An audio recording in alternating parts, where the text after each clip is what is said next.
maison, nous voilà chez toi. Seigneur, nous arrivons des quatre coins de l'horizon dans ta maison. Nous avons marché sur les routes humaines, nous avons porté le fardeau des jours, nous avons souffert la fatigue et la peine, nous avons offert simplement notre amour.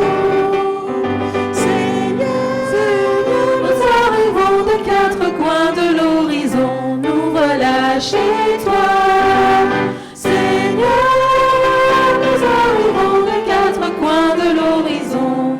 Dans ta maison, nous avons marché au milieu de nos frères, nous avons porté le poids de nos jours, nous avons souffert en voyant leur colère, nous avons offert simplement ton amour.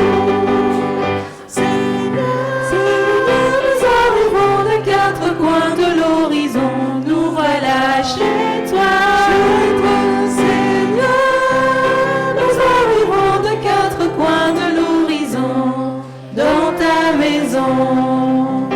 Nous voici enfin tous autour de la table, rassemblés ici pour parler de toi. Tu nous as nourris d'un amour formidable et nous te chantons simplement notre joie. Seigneur, nous arrivons des quatre coins de l'horizon, nous voilà chez toi.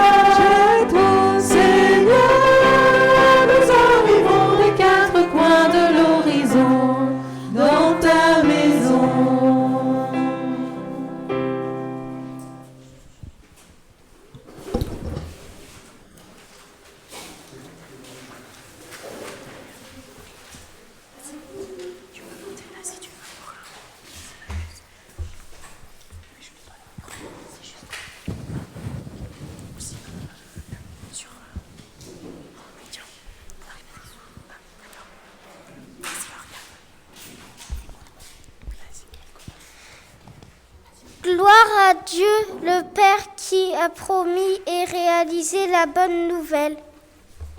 Par son Fils Jésus-Christ, reçu dans l'Esprit Saint, tous les êtres humains sont appelés à vivre dans la grâce, la paix, la justice et la vérité.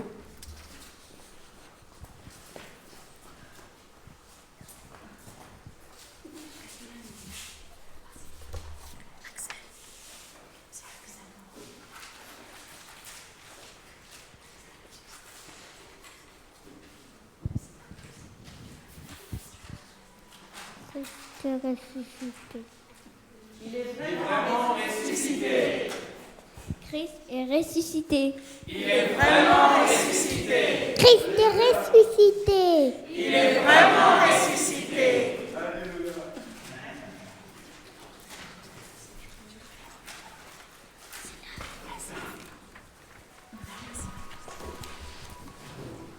Nous sommes heureux, sœurs et frères, de vous accueillir dans le temple de Dieu, notre Père, pour le chanter, l'écouter, lui parler et vivre les uns avec les autres dans la vérité et l'amour. Aujourd'hui et dimanche prochain, nos cultes ont pour thème « En avril, ne le lâche pas d'un fil », comme vous le voyez sur nos affiches de ce mois. En commun avec nos églises Sœurs de Cergy, Dreux et Saint-Germain-en-Laye.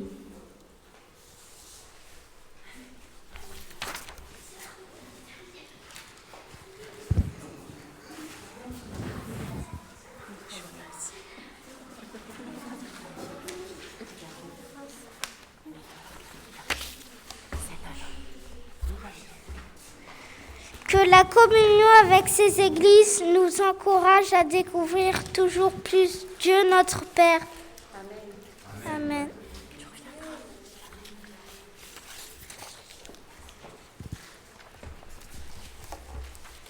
Celui qui se met à l'abri près du Dieu très haut se repose à l'ombre du Tout-Puissant.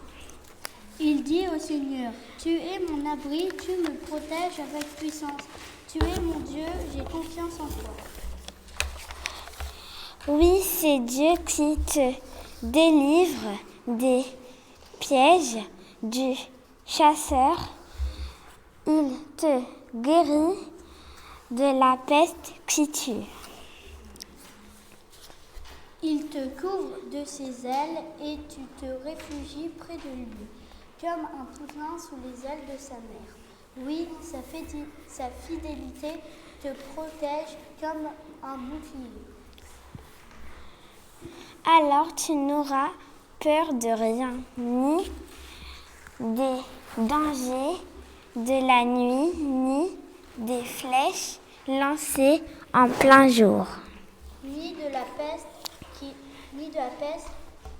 qui avance dans l'obscurité, ni du malheur qui frappe en pleine lumière. Même si 1000 personnes tombent près de toi, et si 10 000 meurent à côté de toi, rien ne t'arrivera. Dieu dit, puisqu'il s'attache à moi, je vais le libérer, je vais le protéger car il connaît mon nom. S'il fait appel à moi, je lui répondrai, je serai avec lui dans le malheur. Je veux le délivrer et je veux l'honorer. Je lui donnerai une vie longue et belle. Je lui montrerai que je suis son sauveur.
Dans le sermon de la montagne, Jésus déclare : « Ne vous faites pas de soucis pour votre vie ni pour votre corps.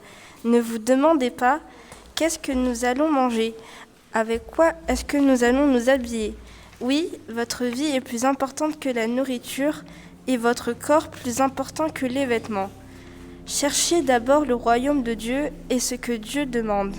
Il vous donnera tout le reste en plus. » Dieu notre Père Tout-Puissant a enseigné à ses amis à mettre leur espérance en toi seul, pour ce qui concerne leur vie éternelle, mais aussi pour ce qui concerne leur vie présente.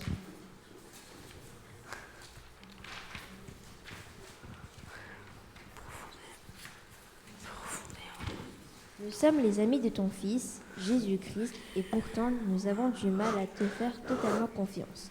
Nous comptons plus sur nous-mêmes et sur nos responsables pour assurer notre vie quotidienne et à venir. Nous te demandons pardon et te supplions, reviens vers nous, tourne ton visage vers ta création et convainc-nous profondément.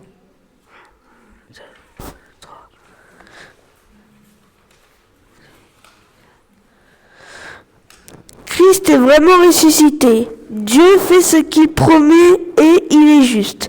Alors, si nous avouons nos péchés, il nous les pardonnera et il enlèvera tout le mal qui est en nous. Que Dieu, notre Père, vous accorde maintenant son pardon et la vie éternelle avec lui et en lui. Amen. Amen.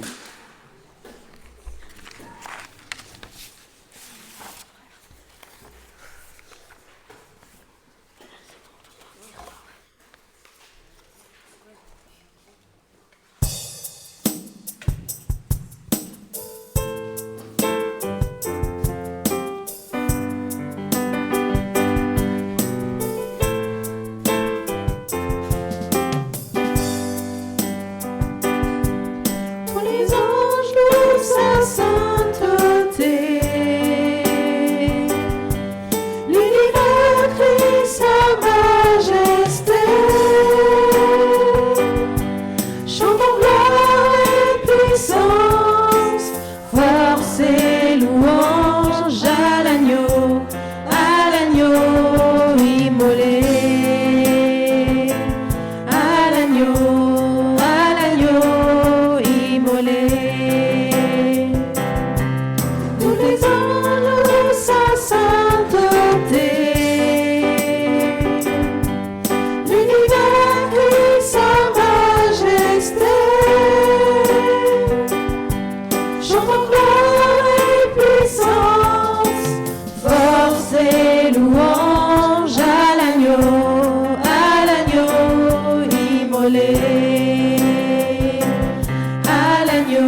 sa sainteté. L'univers dit sa majesté. Chantons gloire et puissance, force et louange à l'agneau immolé. À l'agneau immolé.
Alors il y a plusieurs personnes, les enfants, qui disent sur Facebook, qui disent déjà un grand merci pour votre liturgie telle que vous l'animez. Donc voilà, je me fais écho sur ceux qui rendent grâce à Dieu pour vous. On a de la chance dans le temple de pouvoir vous voir de visu, de voir vos corps, etc. Sur Facebook, eux, ils vous voient à travers un écran, mais ils bénissent aussi le Seigneur. Et du coup, ça me fait penser que peut-être que vous avez des choses sur lesquelles vous voulez dire merci à Dieu par rapport à cette semaine. Alors, je m'adresse à vous les enfants, mais je m'adresse aussi aux plus grands qui sont dans la salle. Donc, si vous avez un temps d'action de grâce, toi Esther, tu veux dire quelque chose ?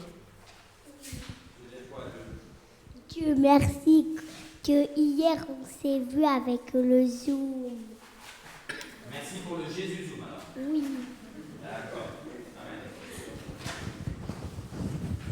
Est-ce que quelqu'un a un autre sujet d'action de grâce pour dire merci à Dieu ? Ouais, Bruce ? Tu veux dire merci ? Ah non, tu te grattes à l'œil seulement. Est-ce que quelqu'un a vécu quelque chose cette semaine où il veut dire à Dieu, voilà, je reconnais, ou à l'Assemblée, je reconnais que Dieu, il est plus que vainqueur. Andrea.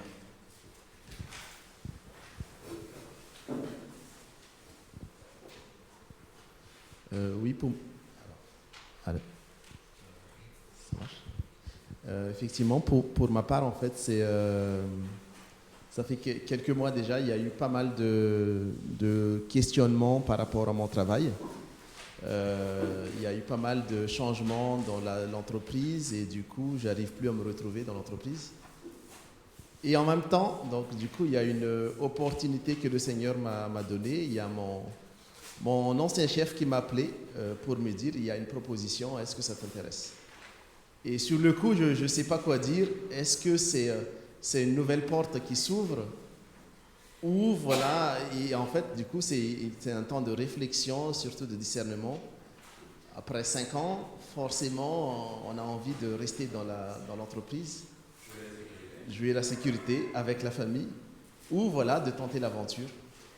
Et entre-temps aussi, donc de mon côté, effectivement, j'ai fait un entretien avec mon responsable pour émettre mes incertitudes, mes angoisses sur l'avenir de mon fonction et en général de la boîte. Sauf qu'entre-temps, il y a des éléments qui font que c'est peut-être le temps, voilà, de partir ailleurs. Et du coup, l'entretien s'est super bien déroulé avec l'autre entreprise. Je bénis le Seigneur et du coup, effectivement, cette semaine, j'ai décidé de partir et de tenter l'aventure. Mais voilà, je continue à remettre au Seigneur parce qu'effectivement, on sait ce qu'on perd, mais on sait pas dans quoi on s'embarque.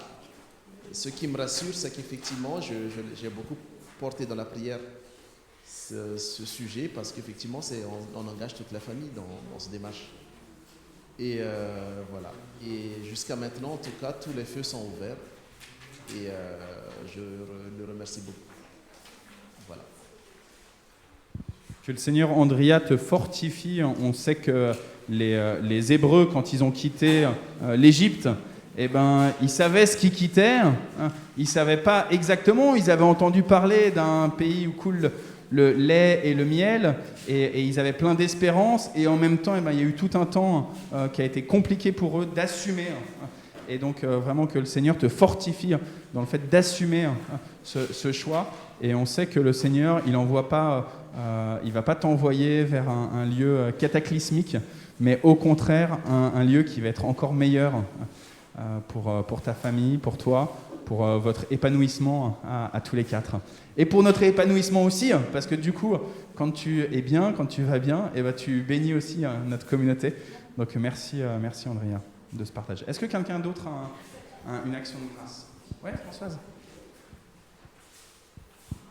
Simplement, je veux dire que j'ai eu cette semaine un moment de révolte. Bon, je ne vais pas exposer pourquoi, ni comment, ni quoi, ni qu'est-ce. Un moment un peu de révolte et d'incompréhension. Et bon, le Seigneur a pu m'apaiser. Voilà. Amen, amen.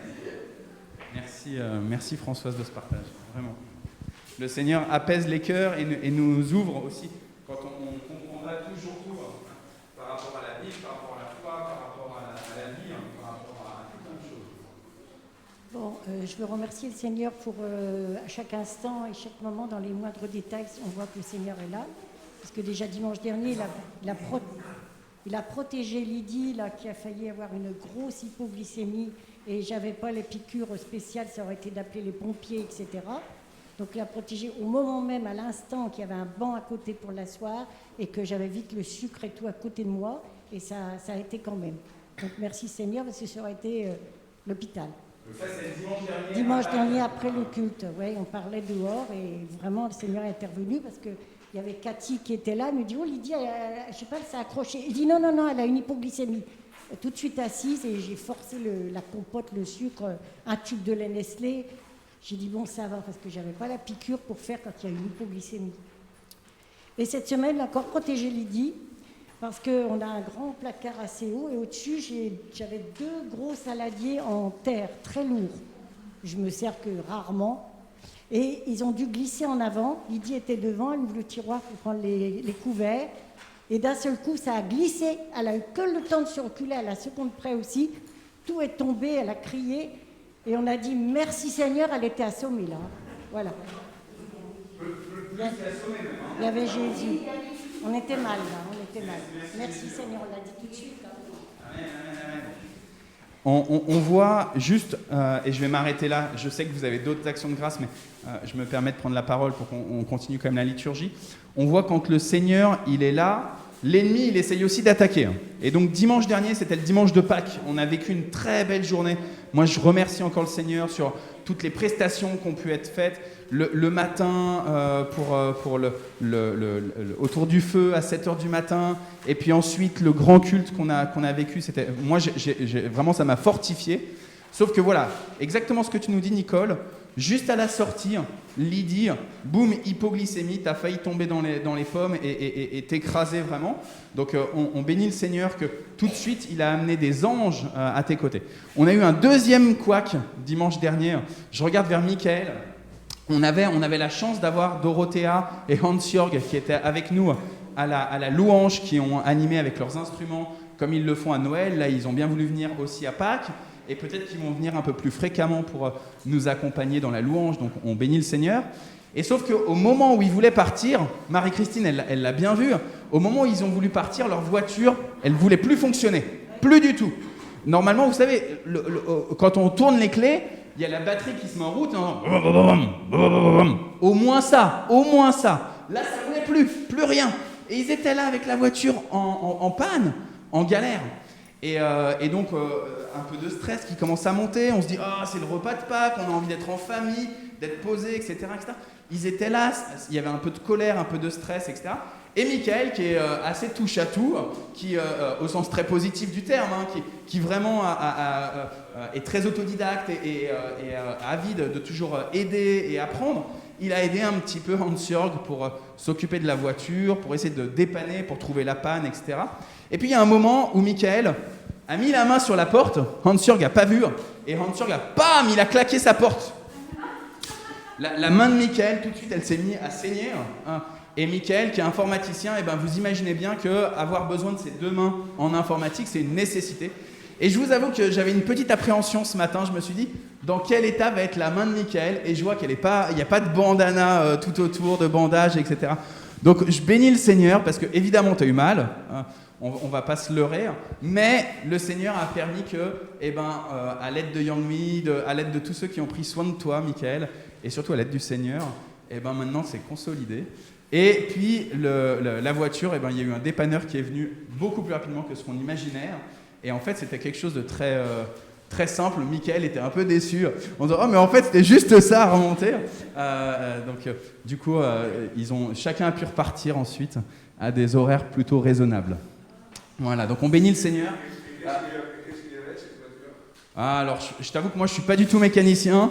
Mon papa était mécanicien et du coup, je pense que j'ai un blocage sur la mécanique automobile. Donc, voilà. Amen, amen, amen, amen. Ah bah voilà, mais la prière du juste. Non mais voilà, en tout cas, juste pour vous rappeler que chaque fois qu'on sent la présence du Seigneur, les bénédictions, souvent l'ennemi en profite pour essayer d'attaquer par derrière. Et le Seigneur, il nous dit, sois sans crainte, je suis avec toi. Ma main est étendue sur toi et je ne te lâcherai pas. Je t'aime tellement, tu m'es tellement précieux, je ne veux pas te lâcher. Tu es mon enfant bien-aimé. C'est toi, en toi que j'ai mis toute mon affection. Il l'a dit à Jésus-Christ et il vous le dit à vous aussi, parce que par l'esprit d'adoption, vous êtes au même niveau que Jésus-Christ. Vous êtes les enfants bien-aimés de Dieu. Amen. Ok, on rentre dans la liturgie de la parole. Héloïse, c'est à ton tour.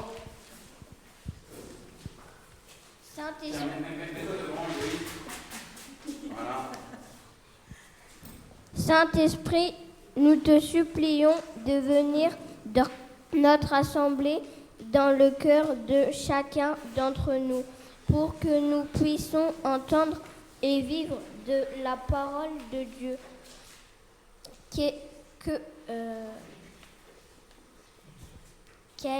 le Christ Jésus. Nous avons besoin de toi pour comprendre et rencontrer Dieu notre Père et ton Fils, notre grand frère Jésus-Christ. Amen. Amen.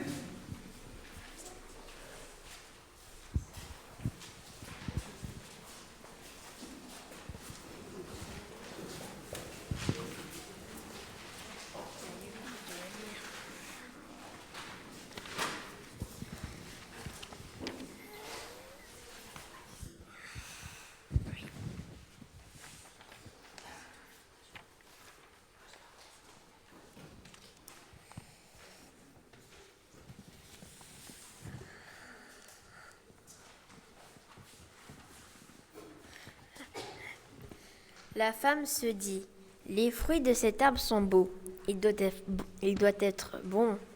Il donne envie d'en manger pour savoir plus de choses. Elle prend un fruit de cet arbre et elle le mange. Elle en donne à son mari qui est avec elle, et il en mange aussi. Alors leurs yeux s'ouvrent. Maintenant, ils voient qu'ils sont nus. Ils attachent ensemble des feuilles d'arbre et cela leur sert de pagne. Le soir, un vent léger se met à souffler. Le Seigneur Dieu se promène dans le jardin. L'homme et la femme l'entendent, et ils se cachent devant lui. Parmi les arbres du jardin, le Seigneur Dieu appelle l'homme. Il lui demande, « Où es-tu » L'homme répond, « Je t'ai entendu dans le jardin. J'ai eu peur parce que je suis nu. Alors je me suis caché. » Le Seigneur Dieu lui demande, « Qui t'a appris que tu étais nu? Est-ce que tu as mangé le fruit que je t'avais interdit de manger ?»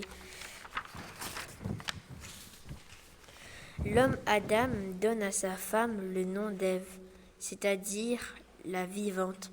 En effet, elle est la mère de tous les vivants. Le Seigneur Dieu fait des vêtements en peau d'animal pour l'homme et la femme, et il les habille de cette façon. Le Seigneur Dieu se dit, « Eh bien, l'homme est devenu comme un Dieu. Il connaît ce qui est bien ou mal. Maintenant, il ne faut pas qu'il prenne aussi les fruits de l'arbre de la vie. S'il en mangeait, il vivrait pour toujours. » Alors le Seigneur Dieu chasse l'homme du jardin d'Éden et il l'envoie cultiver la terre qui a servi à le faire.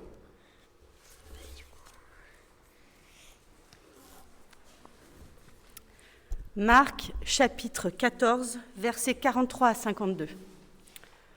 Au même moment, pendant que Jésus dit cela, Judas, l'un des 12 apôtres, arrive. Il y a avec lui une foule de gens avec des armes et des bâtons. Ils viennent de la part des chefs des prêtres, des maîtres de la loi et des anciens. Judas, celui qui livre Jésus, a déjà expliqué à la foule ce qu'il va faire. Il leur a dit, « L'homme que je vais embrasser, c'est lui.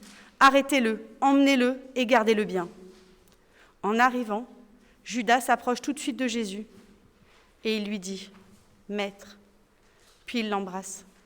Alors les gens mettent la main sur Jésus et ils l'arrêtent. Un des disciples prend son épée. Ils frappent le serviteur du grand prêtre et lui coupent l'oreille. Jésus leur dit, « Vous êtes venus me prendre avec des armes et des bâtons, comme pour arrêter un bandit. Tous les jours, j'étais avec vous dans le temple et j'enseignais. Pourtant, vous ne m'avez pas arrêté. Mais de cette façon, ce que les livres saints ont dit se réalise. Tous les disciples abandonnent Jésus et ils partent en courant. Un jeune homme suit Jésus. Il est couvert seulement d'un drap. On l'arrête, mais il laisse le drap et il part en courant, tout nu. Simon-Pierre, Thomas, appelé le jumeau, Nathanaël, qui est le village de Cana en Galilée, les fils de Zébédée et 2 autres disciples sont ensemble. Simon-Pierre leur dit, « Je vais à la pêche. » Ils lui disent, « Nous aussi, nous venons avec toi. » Ils partent et ils montent dans la barque, mais cette nuit-là, ils ne prennent rien. Quand il commence à faire jour, Jésus se tient au bord de l'eau, mais les disciples ne savent pas que c'est Jésus. Jésus leur dit, « Eh les enfants, est-ce que vous avez du poisson ?» Ils lui répondent, « Non. » Jésus leur dit, « Jetez le filet à droite de la barque, et vous trouverez. » Ils le jettent et ils prennent tellement de poissons qu'ils ne peuvent plus tirer le filet de l'eau. Alors le disciple que Jésus aime dit à Pierre, « C'est le Seigneur. » Quand Simon-Pierre entend, « C'est le Seigneur », il met son vêtement de dessus parce qu'il l'avait enlevé et il se jette dans l'eau.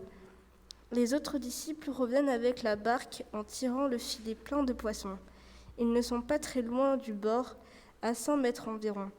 Ils descendent à terre et là, ils voient un feu avec du poisson dessus et du pain.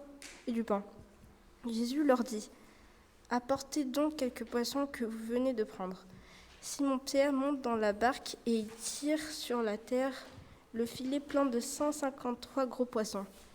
Le filet ne se déchire pas, pourtant il y a beaucoup de poissons. Jésus dit aux disciples, « Venez manger. » Aucun des disciples n'ose lui demander, « Qui es-tu » Ils savent bien que c'est le Seigneur.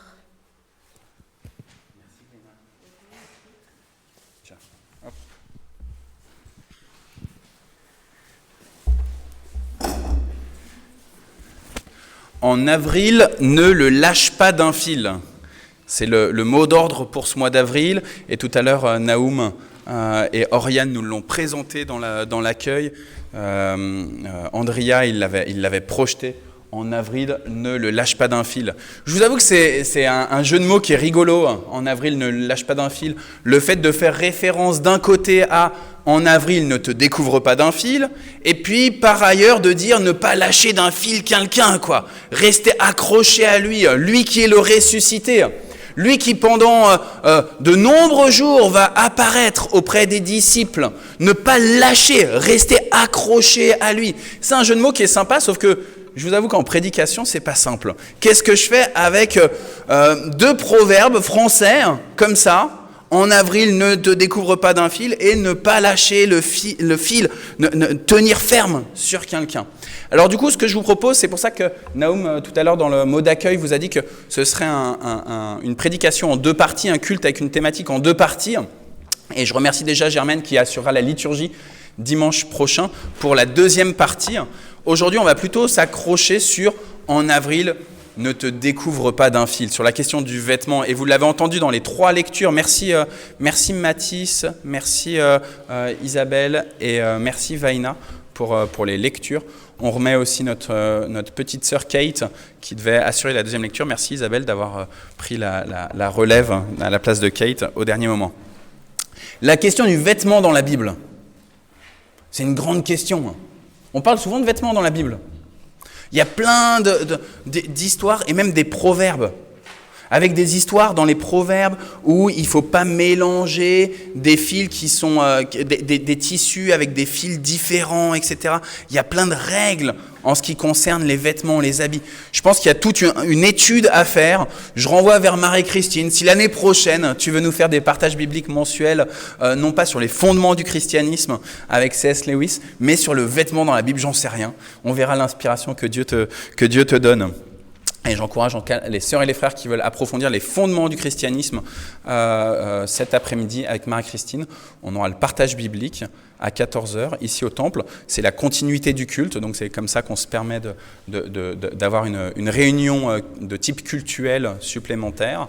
Et sinon, par Zoom, vous pouvez aussi vous connecter. Vous avez les informations sur la newsletter qui paraît chaque lundi. Alors le vêtement, dans les 3 récits qu'on a là, aujourd'hui, le vêtement. On apprend, les enfants, qu'au moment où Dieu il a créé les êtres humains, est-ce qu'ils sont habillés? Axel, est-ce qu'ils sont habillés? Est-ce qu'ils ont des belles vestes oranges? Non. Est-ce que tu sais comment ils sont? Non? Est-ce que quelqu'un sait? Ils sont tout nus. Alors, je ne vais pas me déshabiller et me mettre tout nu, mais au début de la création, les êtres humains sont tout nus. Je ne sais pas vous les adultes ou vous les enfants, mais moi quand je suis tout nu, je ne suis pas quelqu'un de très pudique, et pourtant quand je suis tout nu, j'avoue quand même que voilà, j'ai tendance à me cacher. Je vais cacher mon sexe, je vais cacher mon zizi, je vais éventuellement me cacher mes pectoraux comme ça, et je vais être un peu mal à l'aise. Si je peux éviter le regard des uns des autres, je vais essayer quand même de l'éviter. Au moment où Dieu il a créé Adam et Ève, ils sont tout nus et ils n'ont pas peur du regard des autres. Il n'y a pas de problème de nudité. Or, être nu, c'est être, on dit en français, dans le plus simple appareil, dans la simplicité totale. On n'est pas en train de se cacher avec des vêtements, en train de faire le beau. Par exemple, moi, vous voyez, le dimanche, je mets mon habit avec mon petit col de pasteur, je mets des fois, comme là, mon habit avec ma petite croix pour bien rappeler que je suis pasteur, et comme ça, je fais le beau. Comme ça, vous voyez, comme vous me voyez, vous dites, c'est le pasteur. Évidemment, je peux enlever mon col et je peux enlever ma veste.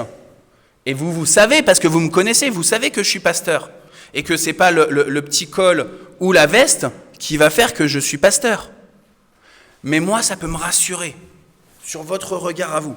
Je me dis comme ça, quand j'ai mon habit de pasteur, vous comprenez que je ne suis pas simplement Arnaud, qui fait des bêtises des fois sur Jésus Zoom, qui rigole, mais que je suis aussi là, pasteur, avec une mission de Dieu pour vous accompagner, pour vous aimer et pour vous bénir. D'accord? Un habit, il peut servir comme ça à se rassurer soi-même, ou il peut servir aussi pour les autres. Par exemple, si je suis dans un groupe où tout le monde a des chaussures de marque, tout le monde a la chaussure avec une virgule là. Et je vais avoir tendance à faire un peu comme le groupe et vouloir une chaussure avec la virgule aussi. Et si je sais qu'on a quelqu'un du groupe de louanges qui a des fois des pulls avec marqué désigual. Je ne cite pas le nom de la personne.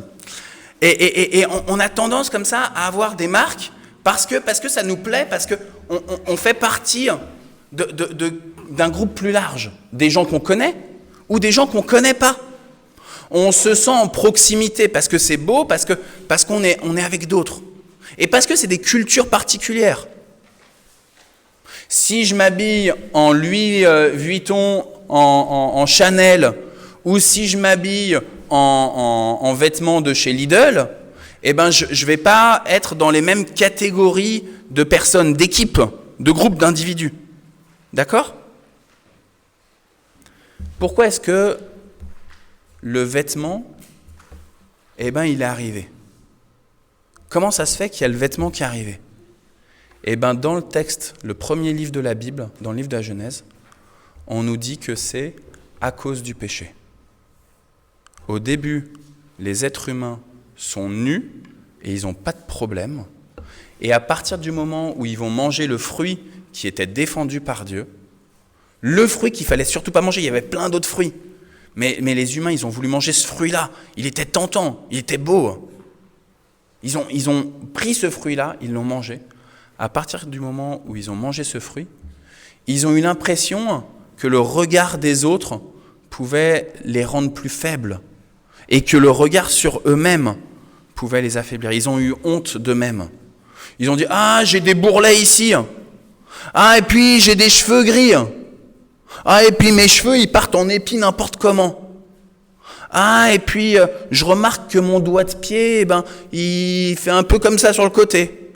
Ah, et puis mon genou, il me plaise pas. » Et ils se sont rendus compte, à cause du péché, à cause de ce fruit qu'ils ont mangé, ils se sont rendus compte qu'ils n'étaient pas aussi beaux qu'avant. Avant, ils se trouvaient les plus beaux du monde, et d'un seul coup, à cause du péché, ils se trouvent moches et laids. Moi, je me souviens, quand j'étais adolescent, je me trouvais très moche et très laid. Quand je me regardais dans le miroir, je me disais...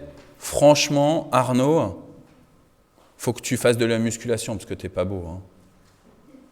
Franchement, Arnaud, si les copains et les copines, les camarades de classe, ils te disent que t'es gros, ils ont bien raison. Hein.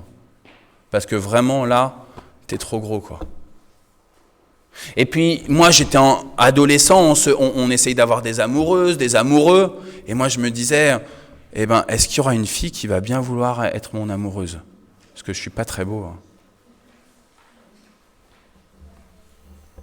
Tout ça, la Bible nous dit que c'est à cause du péché.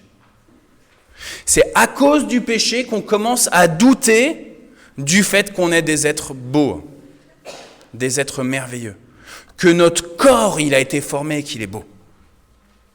Nous, on le doute, et à cause du péché que les autres, ils ont, ils se mettent eux aussi à douter. Et ils ont des critères, ils ont des lunettes pour dire, tiens, toi t'es beau, toi t'es pas beau. Toi tu fais partie des bons standards, t'es grand, t'es fort, et toi t'en fais pas partie. Vous comprenez ? Tout ça, tous ces critères-là, le regard que j'ai sur moi-même et le regard que les autres ont sur moi, c'est conséquence du péché. Il faut en avoir conscience, les enfants et les adultes. Chaque fois que je me regarde dans le miroir et que je me dis, allez, 10 kilos de moins, ce serait pas mal quand même, ou que je me pèse. Tout ça, c'est conséquence du péché. Ça ne veut pas dire qu'avec 10 kilos de moins, je ne me sentirais pas plus en forme, hein, évidemment. J'aurais peut-être moins mal au dos, parce que je serais moins attiré par devant avec mon ventre. Mais c'est conséquence du péché. Or, Dieu, quand il voit ce que Adam et Ève ils ont fait, il les gronde. Il leur dit, vous avez fait une grosse bêtise. Ça, c'est comme les parents. Quand un enfant il fait une bêtise, il gronde. Il fait les gros yeux, il élève la voix, il punit peut-être même. Et Dieu, il dit, ça va pas, vous avez fait des bêtises. Mais Dieu, il ne rejette pas entièrement. Il ne dit pas, plus jamais de ta vie, je veux te voir. Il ne dit pas, plus jamais de ta vie, je t'aiderai. La première chose que Dieu va faire, après avoir annoncé que Adam et Ève, ils ont fait une bêtise, c'est qu'il va leur faire des vêtements. Parce que les premiers vêtements qu'ils ont fait, Jonas, je suis désolé pour tes plantes qui sont tombées tout à l'heure. Mais les premiers vêtements qu'ils ont fait, Adam et Ève, ils ont pris ce qu'ils avaient sous la main, à savoir des plantes. Ils ont pris des feuilles et ils sont recouverts avec des feuilles. Vous avez déjà vu ces tableaux-là, avec Adam qui a une feuille de vigne là sur son zizi, Ève qui a une feuille de vigne sur sa foufounette et sur ses seins. Et Dieu, il sait très bien que les feuilles, il se passe quoi si elles sont hors de l'arbre ? Qu'est-ce qui leur arrive aux feuilles si elles tombent de l'arbre ? Elles sont mortes, elles deviennent comment ? Une feuille verte, elle devient comment ? De quelle couleur ? Rouge, orange, marron, et puis au bout d'un moment, elle est complètement flétrie. Donc si vous vous cachez avec des feuilles que vous avez pris des arbres, au bout d'un moment, il se passe quoi ? Est-ce que la feuille, elle continue de vous cacher ? Ben non. Et Dieu, il va coudre, il va prendre du temps pour tisser un vêtement pour l'homme et un vêtement pour la femme. Il sait que l'homme et la femme qui sont devant lui, ils n'ont pas la même morphologie, ils n'ont pas le même corps. Je ne sais pas si Adam, il était grand comme ça, et Ève comme ça, ou si c'était l'inverse. Peut-être que c'était Ève qui était grande comme ça, et Adam qui était comme ça. Je sais pas. Mais Dieu, il va faire un vêtement à chacun, adapté à la morphologie de chacun. Parce qu'il sait que le corps d'Adam et le corps d'Ève, c'est des corps qui sont magnifiques. Et lui, il le sait parce qu'il les voyait tout le temps, quand ils étaient tout nus, qu'ils n'avaient pas honte, qu'ils ne se cachaient pas. Et il va leur coudre un vêtement, il va les habiller. Et Adam et Ève. De la même manière, Dieu, il veut nous habiller, toutes et tous, sans cesse. Je vais essayer d'aller un tout petit peu plus vite. Jonas, tout à l'heure, il m'a dit, quand on priait avec tous les enfants, il m'a dit « la prédique, papa, tu fais pas trop long, s'il te plaît. » On va aller beaucoup plus loin dans la Bible. Jésus, il se fait arrêter. Il se fait arrêter, il y a Judas qui vient. Judas, c'était un de ses copains. Et il avait été chercher les chefs qui allaient ensuite prendre Jésus et lui mettre les menottes. Et Judas, il avait dit, celui auquel je m'approche et à qui je fais un bisou, c'est lui Jésus. Et donc, il arrive, il s'approche de Jésus, et il fait un câlin à Jésus. Il lui fait un bisou. À l'époque, il n'y avait pas de geste barrière. On avait le droit de faire des bisous encore. Et il fait un bisou, sauf qu'en fait, normalement, quand on fait un bisou à des gens qu'on aime bien, non? Sauf que là, c'était pour le vendre. Et là, c'est la pagaille. Jésus, il va se faire attraper parce que maintenant, ça y est, les soldats, ils viennent avec les lances, avec les bâtons. Ils savent qui est Jésus. Et ils viennent, ils s'approchent de Jésus. Et là, il y a la panique parmi les disciples. Il y a un des disciples, il a une épée. Il s'appelle Pierre. Il prend son épée. Il ne sait pas quoi faire. Il a entendu Jésus qui disait toujours, il faut aimer vos ennemis. Mais, hop, il coupe l'oreille de quelqu'un. Le récit là, aujourd'hui qu'on a lu, il nous dit pas, merci Isabelle de l'avoir lu, mais chez Marc, il nous dit pas ce que Jésus va faire. Dans un autre évangile, on apprend que Jésus prend l'oreille qui est par terre, l'oreille coupée, et il la recolle sur le soldat. Jésus qui est en train de se faire attraper, en train de se faire arrêter, il prend encore le temps de soigner ceux qui le persécutent. Mais c'est la pagaille. Vous voyez, je faisais exprès de gesticuler comme ça. À tel point qu'il y a un des disciples de Jésus, on ne sait pas comment il s'appelle. Il y en a, ils disent qu'il s'appelle Marc. Il y a un des disciples de Jésus qui est là. Il est habillé, juste avec un voile. C'est les derniers versets que Isabelle nous a lus. Il est juste habillé avec un voile. Et il est en train de se faire attraper dans toute cette pagaille. Et hop, il court. Et le type, il se trouve tout nu. Le monsieur là, le disciple de Jésus, l'ami de Jésus, celui qui connaissait Jésus et qui préfère sauver sa vie en partant, en courant, il se retrouve tout nu. On pourrait dire, tant mieux. Dans l'Éden, au tout début de la création, on était tout nu et il n'y avait pas de problème. Sauf que depuis, il y a eu le péché. Et quand on se retrouve tout nu là, est-ce qu'on est heureux ? Si Esther, je te fais une fessée déculottée devant tout le monde, tu serais heureuse ou pas ? Non. T'as pas envie que tout le monde voit tes fesses ? Non. Et là, le disciple de Jésus, il renie Jésus en partant, en préférant sa vie plutôt que de suivre le maître. Et la conséquence, c'est qu'il a la honte sur lui. Il se retrouve, excusez-moi du terme, mais à poil. Tout nu. Ceux qui le voient, ça c'est pas raconté dans le récit, mais ceux qui le voient là, même si c'est la nuit, ils voient quelqu'un courir tout nu dans les champs là. Qu'est-ce qu'ils disent ? C'est un fou. Il est fou, lui ! Ils vont rigoler. Ils vont se moquer. Alors que celui qui court là, c'était une lumière pour ce monde. Il avait été choisi par Jésus comme un de ses disciples. Il était appelé à bénir, j'ai bientôt fini Esther, il était appelé à bénir le monde et à dire au monde combien Dieu aime chaque être humain et qu'il est prêt à prendre toute la dette du monde, tout le péché originel, il est prêt à le prendre sur lui, Jésus. Mais là, c'est la honte. La honte, il y a marqué sur son front la honte. Je vais un petit peu plus loin encore dans le récit. Jésus, il est mort. Vous vous souvenez que la semaine dernière, on a fêté un Pâques. Il est ressuscité. Il est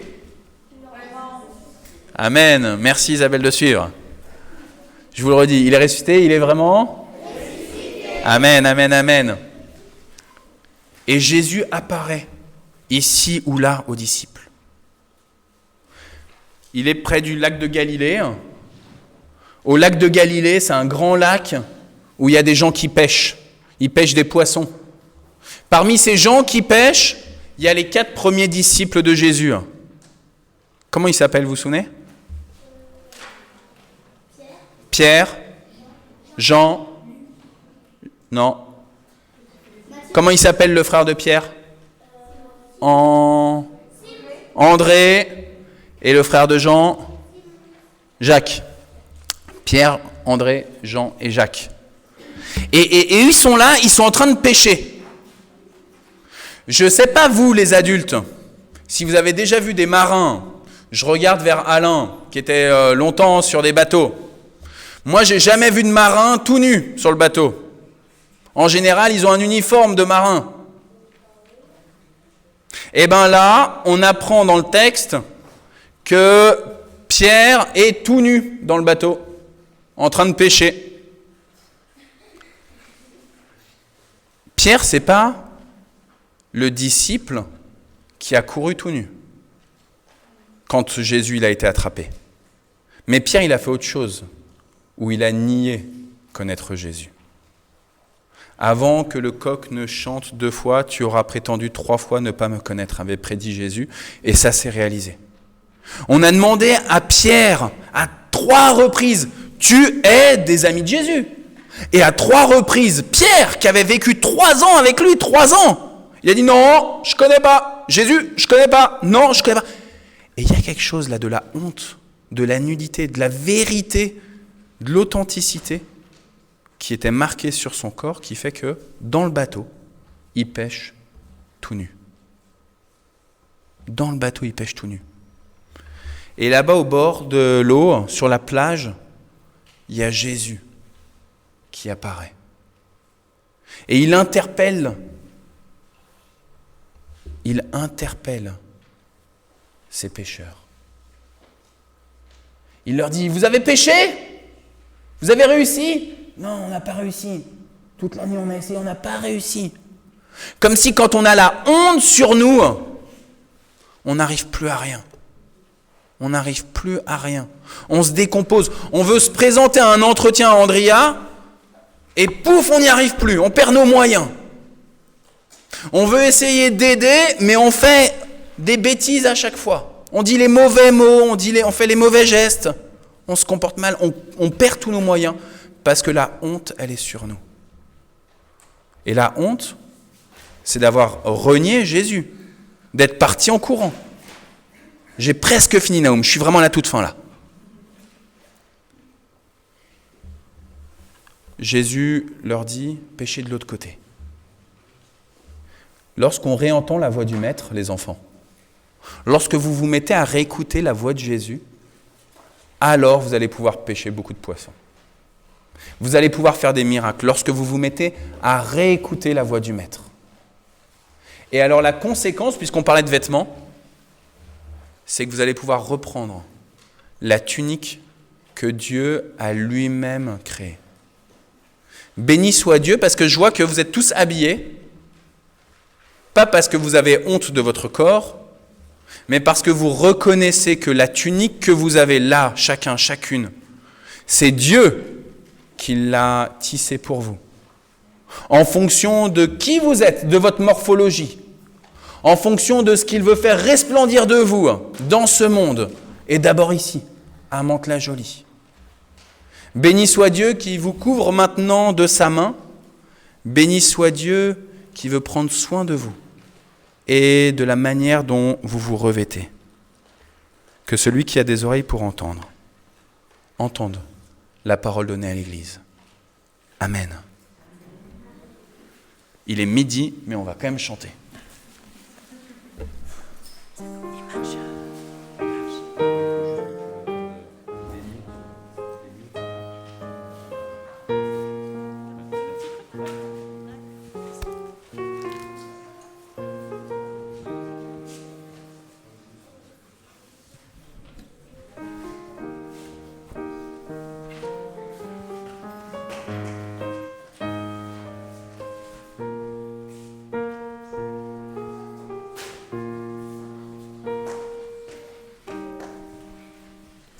Tel que je suis sans rien à moi, sinon ton sang versé pour moi, et ta voix qui m'appelle, toi, agneau de Dieu, je viens.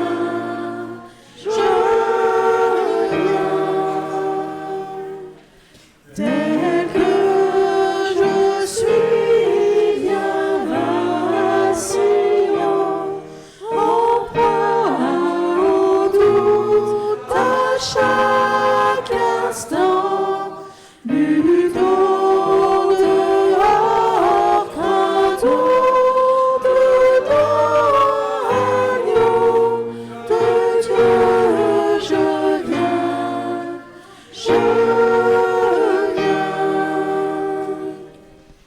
Tel que je suis, ton cœur est prêt à prendre le temps tel qu'il est, pour tout changer, sauveur parfait, agneau de Dieu, je viens, je viens. Tel que je suis, ton grand amour a tout pardonné sans retour. Je veux être à toi dès ce jour, agneau de Dieu, je viens, je viens.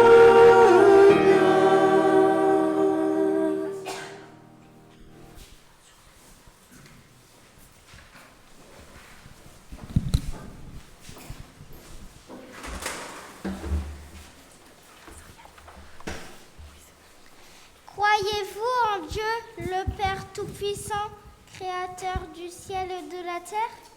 Si tel est le cas, dites avec l'Église, oui, nous le croyons.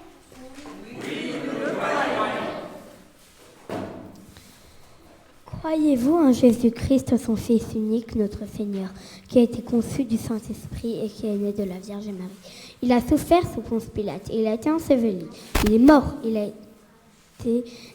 est descendu aux enfers. Le troisième jour, il est ressuscité des morts, il est monté au ciel, il siège à la droite de Dieu, le Père Tout-Puissant.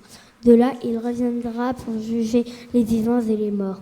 Si tel est le cas, dites avec l'Église, oui, nous le croyons. Oui, nous le croyons.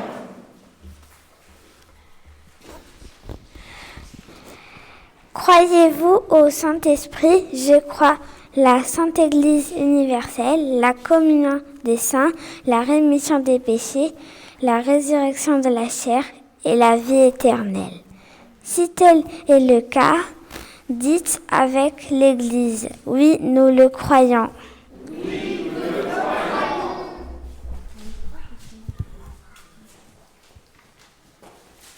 Prions.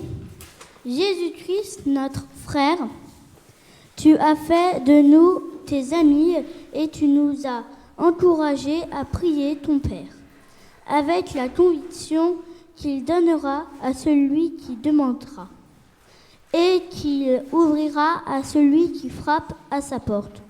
C'est fort de cet enseignement de ta part que nous intercédons pour ce monde.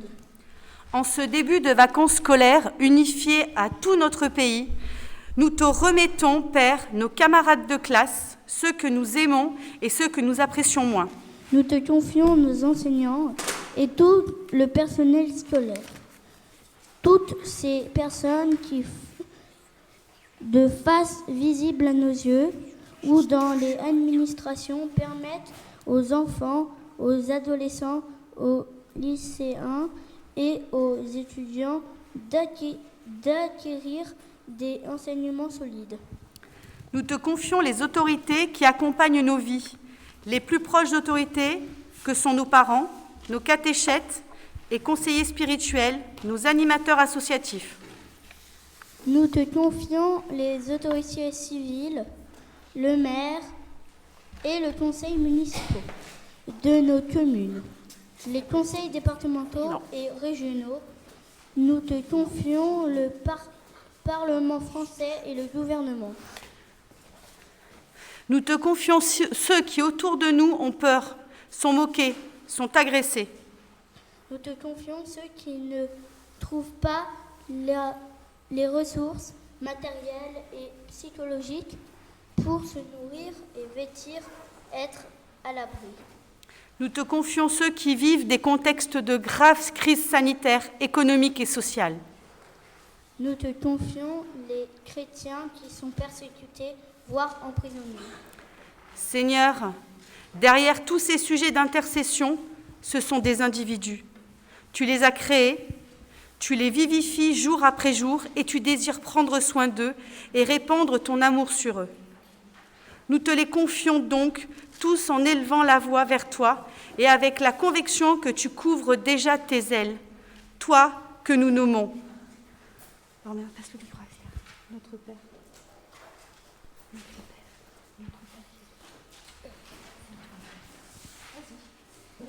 Notre Père. Notre Père qui es aux cieux, que tu nous sois sanctifié, que ton règne vienne et que ta volonté soit faite sur la terre comme elle. Nous pardonnons nos offenses comme nous offensés en tentation. Nous mal. Le règne, la puissance et la gloire au siècle. Amen.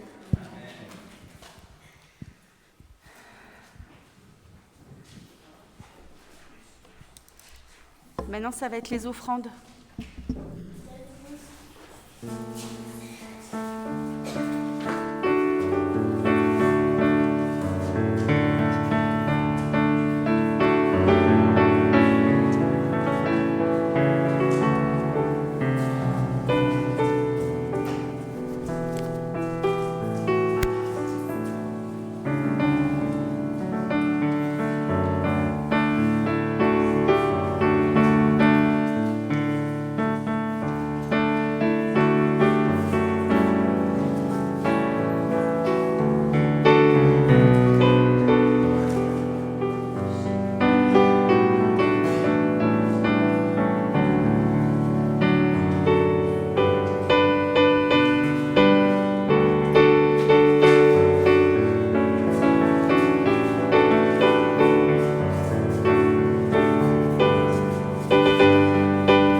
Père éternel, tout ce que nous avons sur terre est un cadeau de ta part. Notre nourriture, nos vêtements, nos habitations. Nous te remercions de prendre ainsi soin de nous comme tu as pris soin de nos ancêtres devant nous. Utilise ces offrandes que tu nous apportons dans ton temple pour offrir plus de ton amour, de ta paix et de ta vérité à notre mentor. Amen.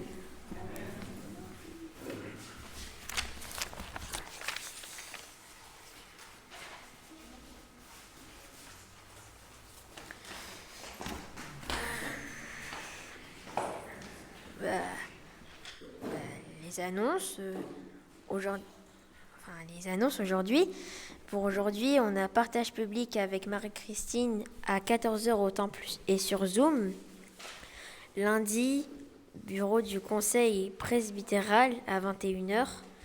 Mardi, prière à 14h par Zoom et prière du conseil presbytéral à 21h. Jeudi, pas de culte, mais préparation mariage à 20h30 et formation à la louange. Worship central à 20h30. Vendredi, groupe des 18 à 25 à 20h. Samedi, Jésus Zoom à 18h. Dimanche, groupe de louange à 10h et culte à 10h45. Puis, jeudi, quoi déjà du coup, je donne la parole à Christelle. Du coup, ah oui.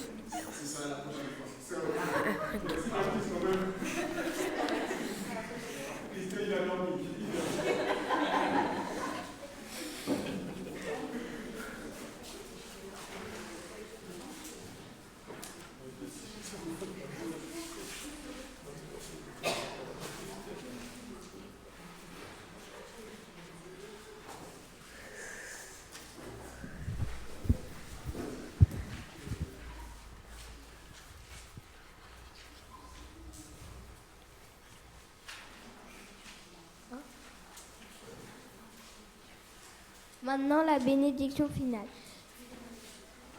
Que l'Esprit de Dieu vous recouvre de sa plénitude et fasse croire en vous son fruit, amour, joie, paix, patience, bonté, service, confiance dans les autres, douceur et maîtrise de soi.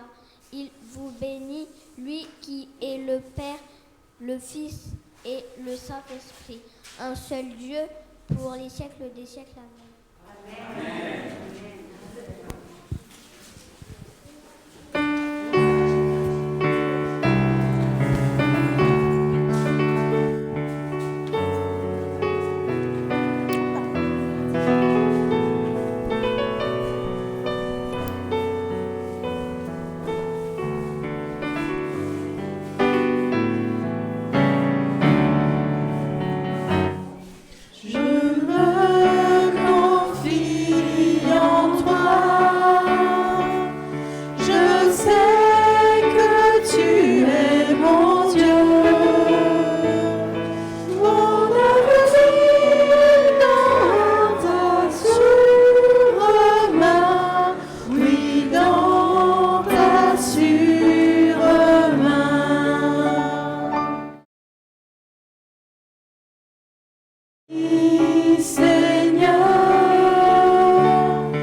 Je me confie en toi.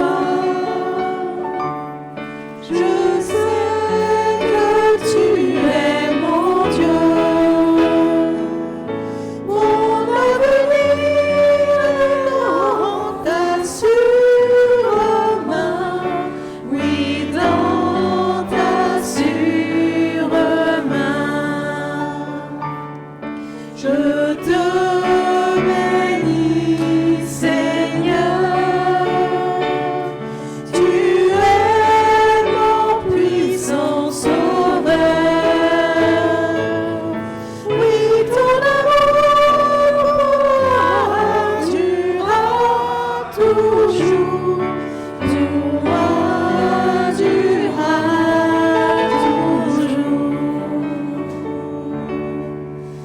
Un grand merci aux enfants pour votre participation au culte et à la présidence du culte. Et puis, bon dimanche à tous et bonne semaine.